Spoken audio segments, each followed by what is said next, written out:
বিশ্বনাথে আওয়ামী লীগ বিরোধী বিক্ষোভ মিছিল ও প্রতিবাদ সমাবেশ অনুষ্ঠিত। সিলেটের বিশ্বনাথে আওয়ামী লীগের দেশবিরোধী ষড়যন্ত্রের প্রতিবাদে বিশ্বনাথ উপজেলা ও পৌর যুবদল, স্বেচ্ছাসেবক দল, কৃষক দল এবং ছাত্রদলের উদ্যোগে এক বিক্ষোভ মিছিল ও প্রতিবাদ সমাবেশ অনুষ্ঠিত হয়েছে। রোববার 20 এপ্রিল সন্ধ্যায় পৌর শহরের আলহেরা শপিং সিটির সামন থেকে মিছিলটি শুরু হয়ে প্রধান সড়ক প্রদক্ষিণ করে বার্ষিয়া সেতুর মুখে এসে সমাবেশে মিলিত হয়। সমাবেশে বক্তারা বলেন, ফ্যাসিস্টদের দোসররা এখনও দেশে বিভিন্ন অরাজকতার সৃষ্টির পায়তারা করছে।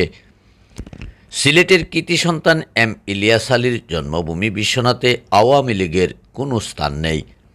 পৌর যুবদলের আহ্বায়ক শাহ আমির উদ্দিনের সভাপতিত্বে ও উপজেলা ছাত্রদলের আহ্বায়ক হুসেন আহমদ প্রবেলের পরিচালনায় সমাবেশে বক্তব্য রাখেন উপজেলা যুবদলের আহ্বায়ক শামসুল ইসলাম, পৌর যুবদলের সদস্য সচিব শাহজাহান আলী, পৌর স্বেচ্ছাসেবক দলের সদস্য সচিব দুলাল আহমদ, উপজেলা কৃষক দলের সদস্য সচিব সুমন মিয়া এবং উপজেলা ছাত্রদলের সদস্য সচিব ফাহিম আহমদ।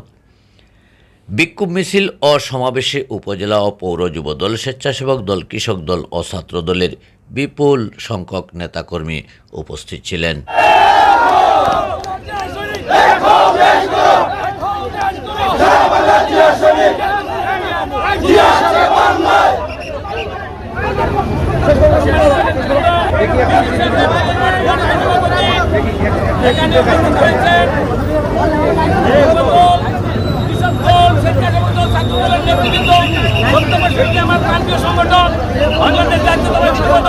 বিশ্বনাথ উপজেলা যুবদলের পক্ষ থেকে জানাচ্ছি প্রিয় নেতৃবৃন্দ, আপনারা সজাগ থাকবেন, দৃষ্টি রাখবেন।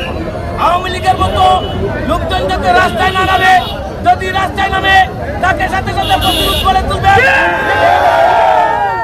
করা হবে অতি বিলম্বে। আমাদের নেতা জননেতা জনাব এম ইলিয়াস আলীকে ফেরত দিতে হবে, এই আশা ব্যক্ত করে আমি আমার সংক্ষিপ্ত বক্তব্য রাখছি। সম্মানিত বিশ্বনাথ উপজেলার বাংলাদেশ জাতীয় যুবদলের নেতৃবৃন্দ,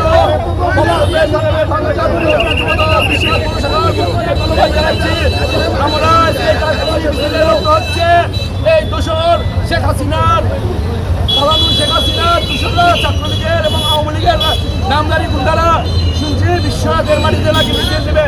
তার প্রতিবাদে তাৎক্ষণিক মিছিলের উপস্থিত সবাইকে ধন্যবাদ জানিয়ে এবং আমাদের প্রিয় নেতা এম ইলিয়াস আলীকে অক্ষত অবস্থায় আমাদের মাঝে অন্তর্বর্তী সরকারের কাছে অনুরোধ জানিয়ে আমি আমার বক্তব্য শেষ করছি। আল্লাহ হাফেজ। সবাইকে ধন্যবাদ।